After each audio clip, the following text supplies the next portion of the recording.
உங்ககிட்ட யாராவது வந்து, "ஹே எலக்ட்ரிக் பொட்டன்ஷியல் அட் பாயிண்ட் இந்த பாயிண்ட் சில 20 வோல்ட்ன்னு சொல்றாங்கன்னு வச்சுப்போம். இதுக்கு ஆக்சுவல் மீனிங் என்ன? ம். ஸோ எண்ட் ஆஃப் த வீடியோல இத பத்தி நீங்க தெளிவா வேற ஒருத்தவங்களுக்கு எக்ஸ்ப்ளைன் பண்ணுவீங்க ஈஸியா. ஸோ டாபிக்குள்ளார போறதுக்கு முன்னாடி நமக்கு ரொம்பவே ஃபெமிலியரான வேர்ட், ரொம்பவே பழக்கப்பட்ட வேர்ட். நம்ம பக்கத்து வீட்டு மாதிரி நம்ம 8த், 9த், 10த்ல இருந்தே படிச்சுட்டு வந்திருப்போம். யாருன்னா பொட்டன்ஷியல் இவர. ஸோ பொட்டன்ஷியல்னா என்ன? ஆ பொதுவா கேட்பாங்க. "உனக்கு எவ்வளோ பொட்டன்ஷியல் இருக்கு காமின்ற" மாரி. ஆ எக்ஸாம் எழுத போம்போதோ, இல்ல சம்திங் ஏதோ வெயிட் தூக்குறீங்கன்னா கூட, ஜிம் போறவங்கன்னா தெரியும். வெயிட் தூக்குறவங்கன்னா கூட, "எவ்வளோ பொட்டன்ஷியல் இருக்கு சொல்லு பார்ப்போம்" காமின்ட்டு சொல்லுவாங்க. ஸோ அப்போ பொட்டன்ஷியல் எனர்ஜின்றது தனக்குள்ளார, நம்மளுக்குள்ளார இருக்கிற ஒரு பொட்டன்ஷியல் எனர்ஜி. அது மீன்ஸ் நம்மளுக்குள்ளார இருக்கிற ஒரு எனர்ஜி தான் பொட்டன்ஷியல் எனர்ஜின்னு சொல்லுவோம். இங்க நான் எக்ஸாம்பிளுக்கு என்ன பண்றேன்னா, ஒரு பால் எடுக்கிறேன். ஓகேவா? ஸோ ஒரு பால் எடுக்கிறேன். அண்ட் அந்த பால் என்ன பண்ண போறேன்னா, ம் அந்த பால டிராப் பண்ண போறேன். ஐ மீன் கிரவுண்ட் சர்ஃபேஸ்ல போட போறேன். இது வந்து சர்ஃபேஸ்ன்னு வச்சுப்போம். ஓகேவா?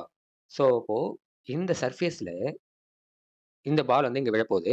அண்ட் இந்த பாலுக்கு நான் என்ன சொல்றேன்னா, மாஸு கவனிங்க 4 கேஜி. இந்த பாலோட மாஸ் வந்து 4 கேஜி. இப்போ இந்த பாலோட மாஸ் 4 கேஜி அண்ட் இது வந்து இங்க ஹிட் ஆகும்போது, கிரவுண்ட் சர்ஃபேஸ் ஹிட் ஆகும்போது, இங்க கைனடிக் எனர்ஜி இருக்கும்ல. கைனடிக் எனர்ஜி கண்டிப்பா இருக்கும். ஸோ, அந்த கைனடிக் எனர்ஜி நான் என்ன சொல்றேன்னா, சம்திங் லைக் 44. ஸோ, இத எப்படி டிரைவ் பண்ணேன்னா பார்க்காதீங்க. 44 ஜூல்ன்னு வச்சுக்கோங்க. ஓகேவா? இப்போ இங்க நம்ம எந்த எனர்ஜியுமே குடுக்கல. பட் நான் இங்க மெஷர் பண்ணும்போது எனக்கு கைனடிக் எனர்ஜி 44 ஜூல்ன்னு வருது. அது எப்படி? ஸோ நமக்கு தெரியும் energy can neither be created நார் டிஸ்ட்ராய்டு. அப்போ இங்க கைனடிக் எனர்ஜி ஒண்ணு ப்ரொடியூஸ் ஆகுதுன்னா, இங்க ஏதோ ஒரு எனர்ஜி இருக்கும். அந்த எனர்ஜி தான் என்னன்னா, பொட்டன்ஷியல் எனர்ஜி. இங்க இருக்கிற அந்த பொட்டன்ஷியல் எனர்ஜி தான் இங்க கைனடிக் எனர்ஜியா மாறிருக்கு. அப்ப இங்க 44 ஜூல்னா, இங்கேயும் 44 ஜூல். புரியுதா? ஓகே. இப்போ நம்ப இத என்ன சொல்லுவாங்கன்னா, கிராவிட்டி மூலியமா தான் நடக்குது. ஓகேவா? So U equal to mgh அதாவது மாஸ் அண்ட் ஹைட்ட பொறுத்து தான் பொட்டன்ஷியல் எனர்ஜி இருக்குன்னு சொல்லுவாங்க. ஸோ யூன்றது பொட்டன்ஷியல் எனர்ஜி. ஞாபகம் வச்சுக்கோங்க. யூன்றது பொட்டன்ஷியல் எனர்ஜி. Potential energy. அப்போ பொட்டன்ஷியல்னா என்ன? டவுட் வரணும்ல. இப்போ நல்லா கவனிங்க. 4 கிலோ இருக்கிற ஒரு பால்.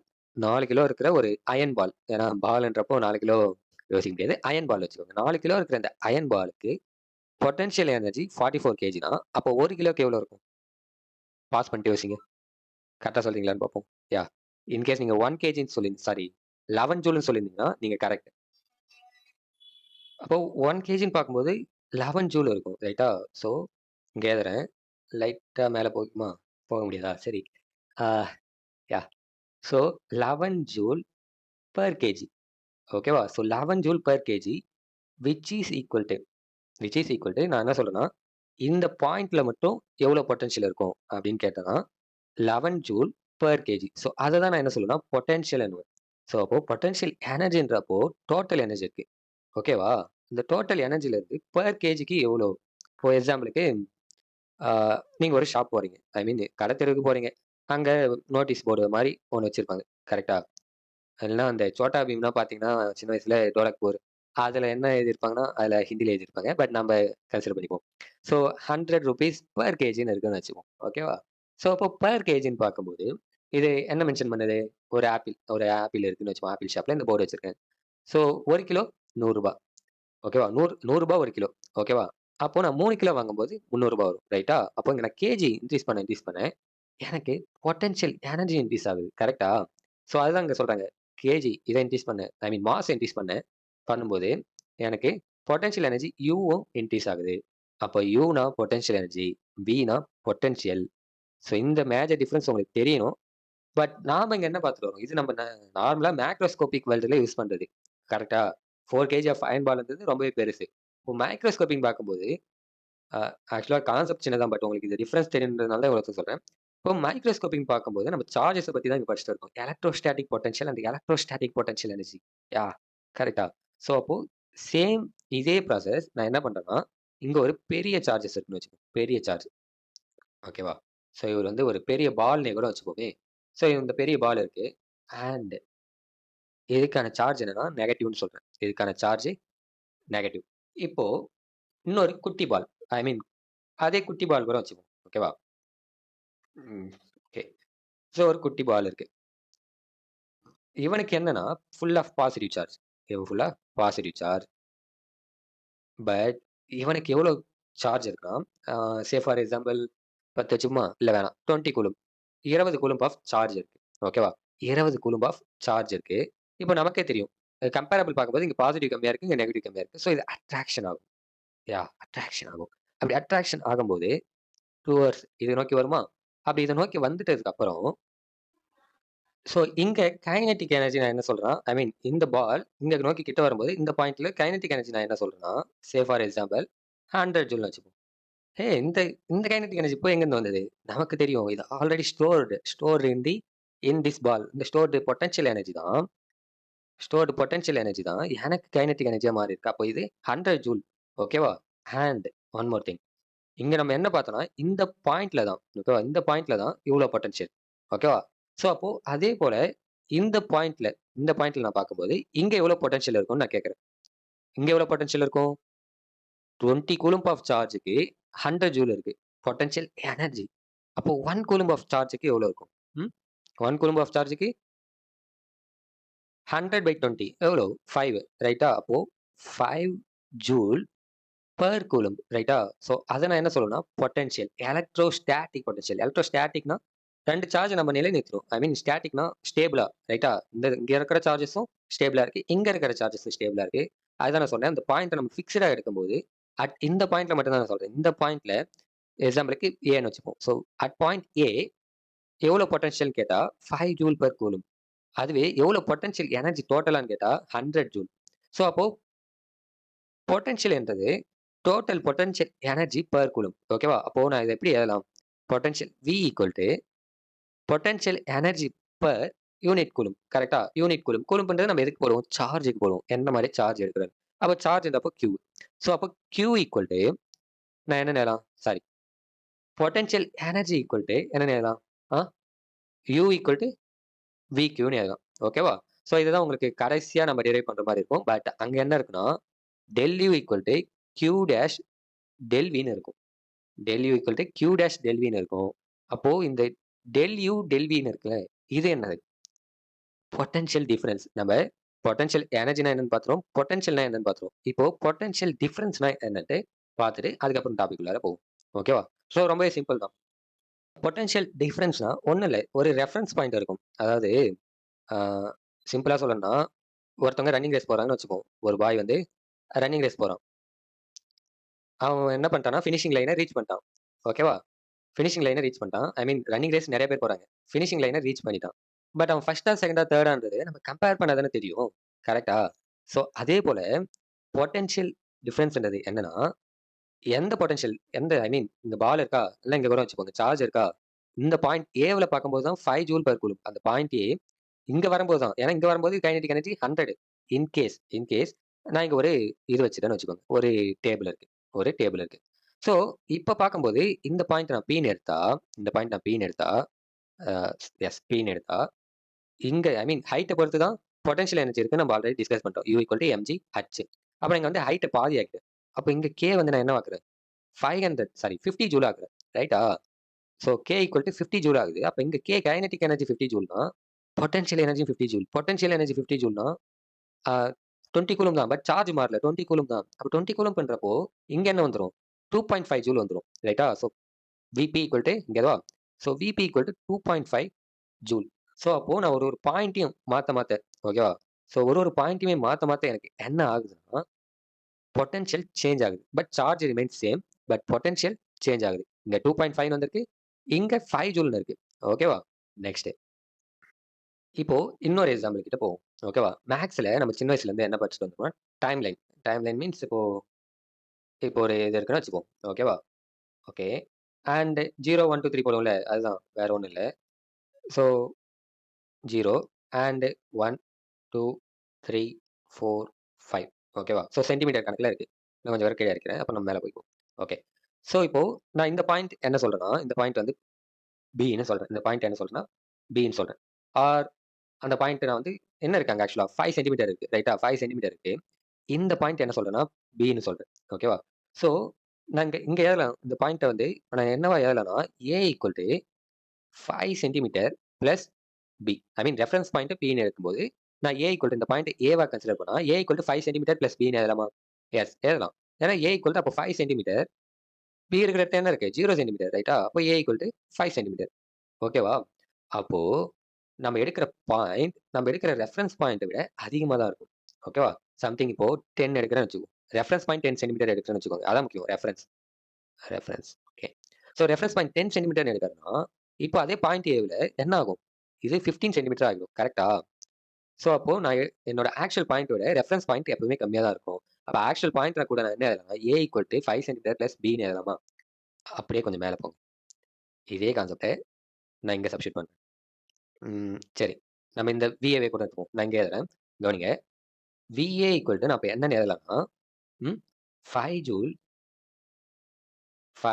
பெர் கூலும் பிளஸ் வி பின்னு எழுதலாமா? ஓகேவா? ஸோ அப்போ ஒன் மோர் திங் என்ன சொல்ல மறந்துட்டு நான் ஜூல் பெர் கூலும்பை நம்ம என்ன எழுதலாம்? வோல்ட்னு எழுதலாம். சரியா? ஜூல் பெர் கூலும்பை நம்ம என்ன எழுதலாம்? வோல்ட்னு எழுதலாம். So 5 volt plus VP. So இப்போ கவனிங்க, சிம்பிளாக புரிஞ்சிடும். ரொம்ப ஈஸியாக புரிஞ்சிடும் பாருங்க. இவ்வளோ தானே நீங்கள் VA equal 5 volt plus VB. ஓகேவா? அண்ட் இப்போ நான் இது என்ன எழுதலாம்? VA minus VB equal 5 volt. ஓகேவா? Next del V equal 5 volt. So இந்த டெல் வி தான் என்னது? Potential difference. ஓகேவா? Potential difference. அதுவே டெல் யூனா பொட்டன்ஷியல் எனர்ஜி டிஃபரன்ஸ். அவ்வளோதான். சிம்பிளாக புரிஞ்சுதா? ஸோ அப்போ ரெஃபரன்ஸ் பாயிண்ட் எடுக்கிறத பொறுத்து தான் நமக்கான பொட்டன்ஷியல் சேஞ்ச் ஆகுமா ஆகாதான்றது இருக்கு. ஓகே, அண்டர்ஸ்டாண்ட் பண்ணியிருப்பீங்கன்னு நினைக்கிறேன். இப்போதான் நம்ம புக்கில் இருக்கிற டாப்பிக்கே போக போகிறோம். இந்த பேசிக் புரிஞ்சாலே இது உங்களுக்கு 3rd யூனிட்லையும் ஹெல்ப்ஃபுல்லாக இருக்கும். ஃபர்ஸ்ட் யூனிட் அண்ட் இது பேசிக் தெரிஞ்சிருக்கும். அதனால தான் இவ்வளோ எக்ஸ்பிளனேஷன். சரி, இப்போ புக்கில் இருக்கிற டாபிக் போகும். சீக்கிரமாக முடிச்சிடும். ஒன்றுமே இல்லை. புக்கில் என்ன கொடுத்துருப்பாங்கன்னா 2 சார்ஜ். புக்கில் என்னன்னா 2 பாசிட்டிவ் சார்ஜ் தான் கொடுத்துருப்பாங்க. ஸோ இது ஒரு சார்ஜ் அண்டு இன்னொரு சார்ஜ். ஸோ இது வந்து என்னன்னா ரொம்ப தூரமாக இருக்குது. அந்த சார்ஜ் என்னன்னா ரொம்ப தூரமாக இருக்குது. ஸோ ரொம்ப தூரமாக இருக்குன்றப்போ இது பாசிட்டிவ் அண்ட் இது கியூ அண்ட் இது என்னது பாசிட்டிவா நெகட்டிவா? பாசிட்டிவ் அண்ட் இது ஆர். இப்போ இதை நான் கியூன்னு சொல்லிட்டேன்னா இதை கியூ டேஷ்னு சொல்லிட்டேன். ஓகே, இப்போ என்ன பிரச்சனைனா இங்க இருக்கிற இந்த ஆர் எடுத்துட்டு வந்து ரெஃபரன்ஸ் பாயிண்ட் இது வந்து இன்ஃபினிட்டி. ஸோ ஐ மீன் இங்க இருக்கிற இந்த ஆர் இன்ஃபினிட்டியில் இங்க இருக்கிற ஆர் ஒரு பாயிண்ட் பிக்கு நான் எடுத்துட்டு வரேன். ஓகேவா? பாயிண்ட் பிக்கு எடுத்துட்டு வரேன். ஸோ இதில் எதுவும் பிரச்சனை இல்லை. ஆனால் நீங்கள் சார்ஜ் கவனிச்சிங்கன்னா ரெண்டுமே பாசிட்டிவ் சார்ஜ். அப்போ பாசிட்டிவ் சார்ஜ்ன்றப்போ ரெண்டும் ரிப்பல் ஆகும். ஓகேவா? ஸோ ரெண்டுமே ரிப்பல் ஆகும். கீழே போயிடுவோம். ஓகே, ஸோ ரெண்டுமே என்ன ஆகும்னா ரிப்பல் ஆகும், ரிப்பல்ஷன் ஆகும். ஸோ அந்த நான் ரிப்பல்ஷனை தாண்டி புரிய நினைக்கிறேன். ரிப்பல்ஷனை தாண்டி நான் அந்த பாயிண்ட் பிக்கு கொண்டு வரணும்னா நான் சடன் ஒர்க் கொடுக்கணும். ரைட்டா? ஸோ சடன் ஒர்க் கொடுக்கணும். ஸோ ஒர்க் ஈக்குவல் நான் என்ன செய்யலாம்? ஐ மீன் ஓகே, சடன் ஒர்க் கொடுக்கணும். அண்ட் இங்கே ஒன் மோர் திங் என்னன்னா நான் ஒரு எக்ஸ்டர்னல் ஃபோர்ஸ் கொடுத்து தான் இதை நகர்த்த முடியும். ஓகேவா? இது அப்படியே சும்மா 2 சார்ஜ் நான் 2 பாசிட்டிவ் சார்ஜும் பக்கத்தில் வச்சா ரிப்பல் ஆகி விலகி போயிடும். பட் பட் கிட்ட கொண்டு வரேன்றப்போ நான் சம்திங் ஒரு எக்ஸ்டர்னல் ஃபோர்ஸ் கொடுக்குறேன். F external equal coulomb force. அந்த கூலும் ஃபோர்ஸுக்கு ஆப்போசிட்டாக நான் வந்து ஆக்ட் பண்ணுறேன். F minus FE. ஓகேவா? நெக்ஸ்ட் ஸோ ஒர்க் டன்ன்றது நம்ம சின்ன வயசுல இல்லை 11th படிச்சிருப்போம். என்னன்னா எஃப் டாட் டிஆர் படிச்சிருப்போம். ஓகேவா? ஸோ இங்கே கொடுக்குற நம்ம ஃபோர்ஸ் என்னது? F external force equal minus F coulomb force. ஓகேவா? ஸோ ஒன் மோர் திங் என்னன்னா நம்ம ஃபர்ஸ்டே பார்த்துருப்போம். எஃப் கூலும் ஈக்குவல் நம்ம என்ன எழுதலாம்? QE எழுதலாம். ஐ மீன் ஃபோர்ஸ் ஈக்குவல் QE எழுதலாம். அதாவது electric field equal force acting on per coulomb charge. ஓகேவா? ஸோ அதுதான் நம்ம என்ன சொல்லலாம்? எலக்ட்ரிக் ஃபீல்ட் சொல்லுவோம். ஸோ எஃப் ஈக்குவல் QE எழுதலாம். அப்போ எங்கே எஃப் இருக்கு அண்ட் நான் எஃப் இருக்கிற இடத்துல QE போடலாமா? Okay, so double equal QE dot இல்லையா? Wait a minute. So dot DR. But என்னன்னா நம்ம ஆப்போசிட் கூலும் ஃபோர்ஸுக்கு ஆப்போசிட்ல ஒர்க் கொடுத்துட்டு இருக்கோம். அப்போ மைனஸ் வந்துடும். ஸோ மைனஸ் வந்தது. இப்போ இன்னொரு திங் என்னன்னா ஒன் மோர் திங், நம்ம இந்த சார்ஜ் கிட்ட எடுத்துட்டு போல இந்த பாயிண்ட் பி வரையும் தான் எடுத்துட்டு போக போறோம். அப்போ இன்ஃபினிட்டி தூரத்தில் இருக்கிற ஒரு இதை இன்ஃபினிட்டியில் பாயிண்ட் ஆர்ல இருக்கிற ஒரு சார்ஜை நான் பாயிண்ட் பிக்கு எடுத்துட்டு வரேன். அப்படி எடுத்துட்டு வரும்போது எனக்கு எவ்வளவு ஒர்க் இருந்தால் தெரிஞ்சால் மட்டும் போதுமானது. எனக்கு இதுவரையும் தெரியணும்னு அவசியம் இல்லை. ஓகேவா? அப்போ இன்டகிரேஷன் ஆஃப் கவனிங்க ஆர்ல இருந்து P, integration of R to P புரியும் நினைக்கிறேன். So integration of R to P. Next இங்க நம்ம எந்த சார்ஜ் ஆக்சுவலா நகர்த்துறோம்? கியூஏ நகர்த்துறோம். இல்ல கியூ டேஷ் தான் தூக்கிட்டு வரோம். கியூ டேஷ் தான் எடுத்துட்டு வரோம். இவன் இங்கே ஸ்டேபிளா தான் இருக்கான். இவனை தான் கிட்ட கொண்டு வரோம் நம்ம. அப்போ இங்க நான் என்ன போடலாம்? கியூ டேஷ்னு போடலாம். ஓகேவா? அண்ட் ஒன் மோர் திங் நான் ஃபர்ஸ்டே சொல்லியிருப்பேன். இந்த ஒர்க் டன் தான் என்ன ஆகுதுன்னா நம்ம கொடுக்குற அந்த ஒர்க் டன் தான் பொட்டன்ஷியல் எனர்ஜியா மாறுது. நம்ம கொடுக்குற ஒர்க் டன் தான் பொட்டன்ஷியல் எனர்ஜியா மாறுது. ஸோ அப்போ டெல் யூன்னு போறதுக்கு முன்னாடி நம்ம ஃபர்ஸ்ட்லேருந்து கூட வரும். ஐ மீன் யூஆர் இங்க இருக்கிற potential energy sorry UB minus UR. ஓகேவா? இங்கே பார்த்திருப்போம். விஏ மைனஸ் விபின்னு போட்டோம்ல. ஸோ அதே போல யூபி மைனஸ் யூஆர். இங்க ஒரு பொட்டன்ஷியல் எனர்ஜி நம்ம எடுத்துட்டு வந்த பிறகு இருக்கும். ஐ மீன் இந்த பாயிண்ட்ல இங்க ஒரு பொட்டன்ஷியல் எனர்ஜி கண்டிப்பா இருக்கும். ஸோ டிஃபரெண்ட் பாயிண்ட்க்கு ஏத்த மாரி தன்னோட பொட்டன்ஷியல் எனர்ஜி சேஞ்ச் ஆகும். அதுதானே பிரைமரி கான்செப்ட்டே நம்ம ஃபர்ஸ்ட்டே பார்த்தோம். இங்க 5 ஜூல்ல இருக்குன்னா, அங்க 2.5 ஜூல்னு இருக்கும். ஸோ அப்போ அதோட பொசிஷனுக்கு ஏத்த மாரி பொட்டன்ஷியல் எனர்ஜி சேஞ்ச் ஆகுது. அப்ப யூபி மைனஸ் யூஆர்ன்னு போடுறேன். Which is equal to minus QE dash integration of R B E dot DR. So இத நான் என்ன எழுதலாம் அப்போ? Del U equal to del U equal to இந்த கியூ டேஷ் சரி அது இருக்கட்டும். So Q dash integration of R P minus E DR. பக்கா பெர்ஃபெக்ட். ஸோ நெக்ஸ்ட் இப்போதான் முக்கியமான விஷயம். இது என்னது? பொட்டன்ஷியல் எனர்ஜி டிஃபரன்ஸை நம்ம கண்டுபிடிச்சிட்டோம். பொட்டன்ஷியல் எனர்ஜி டிஃபரன்ஸ் இது. கவனிங்க. இது ஆக்சுவலா potential energy difference. Okay. Spelling தப்பா இருந்தா மன்னிச்சுக்கோங்க. இப்ப எனக்கு பொட்டன்ஷியல் டிஃபரன்ஸ் என்னன்னு தெரியணும். பொட்டன்ஷியல் டிஃபரன்ஸ்ன்றப்போ டெல் வி தான் பொட்டன்ஷியல் டிஃபரன்ஸ். டெல் வி தான் பொட்டன்ஷியல் டிஃபரன்ஸ். டெல் வி எப்படி கிடைக்கும்? மேல போகும். நம்ம ஃபர்ஸ்ட்டே ஒரு ஃபார்முலா பார்த்திருப்போம். ஃபர்ஸ்ட்டே என்னன்னு பார்த்திருக்கோம். V equal to U by கியூன்னு பார்த்தோம். அது உங்களுக்கு ஞாபகம் இல்லைனா திரும்பி பேக்வேர்டா போய் அங்க என்ன கான்செப்ட்னு பார்த்துருவாங்க. ஓகேவா? சிம்பிள் தான். 5 ஜூல் பெர் கூலம்ப்னு சொல்றோம். ஸோ 5 ஜூல்ன்றது என்னது ஆக்சுவலா? 5 ஜூல்ன்றது potential energy. Sorry yes. Total potential energy. I mean total potential energy per coulomb 20 which is equal to 5ன்னு பார்த்துருக்கோம். So 5 joule per C. ஓகேவா? ஸோ அப்போ யூ பை கியூ தான் எனக்கு potential difference. V equal to yeah V equal to Q by sorry U by Q தான் எனக்கு potential difference. இங்க எனக்கு என்ன தேவை? பொட்டன்ஷியல் டிஃபரன்ஸ் தேவை. பட் டெல் யூ இருக்கு. அப்ப நான் அதை என்ன எழுதலாம்? இந்த கியூ டேஷ் இங்க கொண்டு போயிட்டா வேற கலர் சூஸ் பண்ணிக்குமா? ஸோ ப்ளூ கலர் சூஸ் பண்ணி. So del U by Q dash which is equal to integration of R B E minus இங்க போட்டுப்போம் டாட் டிஆர். டாட்ன்றது ஆக்சுவலா மல்டிபிளிகேஷன் ரெப்ரசென்ட் பண்ணுது. ஸோ அப்போ டெல் யூ பை கியூ நான் என்ன எழுதலாம்? டெல் வின்னு எழுதலாம். V equal to U by Q. அப்போ del U by Q del V. அவ்வளோதான். Simple. So del V by sorry del we minus equal to minus R B E dot DR. புரிஞ்சுதா? Yes. So அப்போ இது ஆக்சுவலா என்ன represent பண்ணுதுன்னா, the potential energy difference can be written as இது இந்த இது மட்டும் பாருங்க. லெஃப்ட் ஹேண்ட் சைடு மட்டும் பாருங்க. ஸோ நான் இதை என்ன எழுதலாம் அப்போ? Del U equal to Q dash del வின்னு எழுதலாமா? இது ரைட் ஹேண்ட் சைடு ரெண்டுமே ஈக்குவலா இருக்கு. அப்ப நான் இது ரெண்டுத்தையும் ஈக்குவல் பண்ணிடலாம்ல. ஸோ ஈக்குவல் பண்ணிட்டு கியூ டேஷ் இந்த பக்கம் கொண்டு வந்தா del U equal to Q dash del V. Correct தானே? இதுதான் நம்ம ஃபர்ஸ்ட் இந்த ஆப்பிள் கணக்குலயே பார்த்திருப்போம். ஓகேவா? ஸோ இது வந்து நீங்க கிலோகிராமா வச்சா ஐ மீன் கூலும்ப வந்து நம்ம கிலோகிராமா வச்சா இந்த பக்கம் போச்சுன்னா என்ன ஆகிடும்? ஸோ நம்ம ஆல்ரெடி டிஸ்கஸ் பண்ணிட்டோம். Del U equal to Q dash del V தான் வரும்ட்டு நான் ஆல்ரெடி சொன்ன மாதிரி அதை நம்ம டெரைவ் பண்ணியாச்சு. இது ஆக்சுவலா இது நம்ம reference point I mean point ஆர்ல இருந்து நம்ம நகர்த்திட்டு பாயிண்ட் பிக்கு நகர்த்திட்டு வரும்போது தான் இன்கேஸ் ஆர் இல்லாம நான் இன்ஃபினிட்டி தூரத்துல இருந்து அந்த சார்ஜை கொண்டு வரப்பா. இன்ஃபினிட்டி தூரத்துல இருந்து சார்ஜை கொண்டு வரேன். அப்போ அங்க ஏற்படுற பொட்டன்ஷியல் டிஃபரன்ஸ் என்னவா இருக்கும் அப்படின்னு பார்த்தோம்னா கவனிங்க. R B E dot DR. ஆனா புக்ல விபின்னு கொடுத்துருக்காங்களே அப்படின்னு கேட்டீங்கன்னா அங்கதான் ஒரு ட்விஸ்ட் இருக்கு. ஸோ டெல்வின்றது ஆக்சுவலா என்னது? விபி மைனஸ் விஆர் ரைட்டா? பட் இங்க விஆர்ன்றது இல்ல. நம்ம விஆருக்கு பதிலாக தான் என்ன எடுத்திருக்கோம்? இன்ஃபினிட்டி டிஸ்டன்ஸ் எடுத்திருக்கோம் ரைட்டா? அப்போ விஆருக்கு தான் இன்ஃபினிட்டின்னு எடுத்திருக்கோம். ஸோ அப்போ VR minus I mean VP minus V infinite minus infinity to P E dot DR. அப்போ வி இன்ஃபினைட் தூரம் பொட்டன்ஷியல் வந்து ரொம்ப தூரமா இருக்கு. ஓகேவா? ரொம்பவே தூரமா இருக்கு. பாயிண்ட் சார்ஜ்ல இருந்து நம்ம எடுத்த சார்ஜ்ல இருந்து ரொம்ப தூரமா இருக்கு. நான் ஆல்ரெடி சொன்ன மாதிரி எங்க அது எதுக்குள்ள போய் இதாகுதோ அதுக்கேற்ற மாதிரி தான் நம்மளோட பொட்டன்ஷியல் எனர்ஜி அமையும் ரைட்டா? வந்து ஹிட் ஆகும்போது தானே ஒரு கைனடிக் எனர்ஜி எவ்வளவு நமக்கு தெரிஞ்சது. அண்ட் இந்த சார்ஜ் வந்து 20 கூலும் தெரியுது. இப்போ எனக்கு இந்த சார்ஜே எங்க இருக்குன்னு தெரியல. ஓகேவா? அந்த சார்ஜே எங்க இருக்குன்னு தெரியல. அப்போ அங்க ஏற்பட்ட பொட்டன்ஷியல் டிஃபரன்ஸ் என்னவா இருக்கும்? ரொம்ப தூரத்துல இருக்கின்ற பொட்டன்ஷியல் டிஃபரன்ஸ்ன்றத விட அங்க ஏற்பட்ட பொட்டன்ஷியல். ஓகேவா? அங்க ஏற்பட்ட பொட்டன்ஷியல் டிஃபரன்ஸ்னு வராது, எனர்ஜின்னு வராது. வின்றது என்னது? வின்றது பொட்டன்ஷியல் ரைட்டா? ஸோ அங்க ஏற்பட்ட பொட்டன்ஷியல் என்னவா இருக்குன்னா வி இன்ஃபினைட் தூரத்துல இருந்ததுன்னா 0. So V infinite equal to 0. அப்போ விபி ஈக்குவல் டு கொஞ்சம் கீழே வந்துருமா? ஐயோ! மேல போயிடுத்து. So VP equal to infinity to P E dot DR. So இது 2 வீடியோவா கூட போட்டிருக்கலாம். பட் எனக்கு அந்த அளவுக்கு இதா இல்ல. ஸோ உங்களுக்கு கிளியரான அண்டர்ஸ்டாண்டிங் வேணும்ன்ட்டு தான் நான் சொன்னேன். அண்ட் டவுட்ஸ் இருந்தா கமெண்ட் செக்ஷன்ல கேளுங்க. நான் இன்ஸ்டாகிராம் டிஸ்கிரிப்ஷன்ல குடுத்துருக்கேன். நீங்க அதிலயும் கேட்கலாம். புரிஞ்சிருக்கும்னு நெனைக்கிறேன். அண்ட் ஜூல் பெர் கூலம்ப் பண்றது நம்ம வோல்ட்ன்னு சொல்லுவோம். அவரு வோல்ட் அவர் கண்டுபிடிச்சதுனால அவங்க நேமே வச்சுட்டாங்க. தேங்க்ஸ் ஃபார் வாட்சிங். Thank you. Signing off.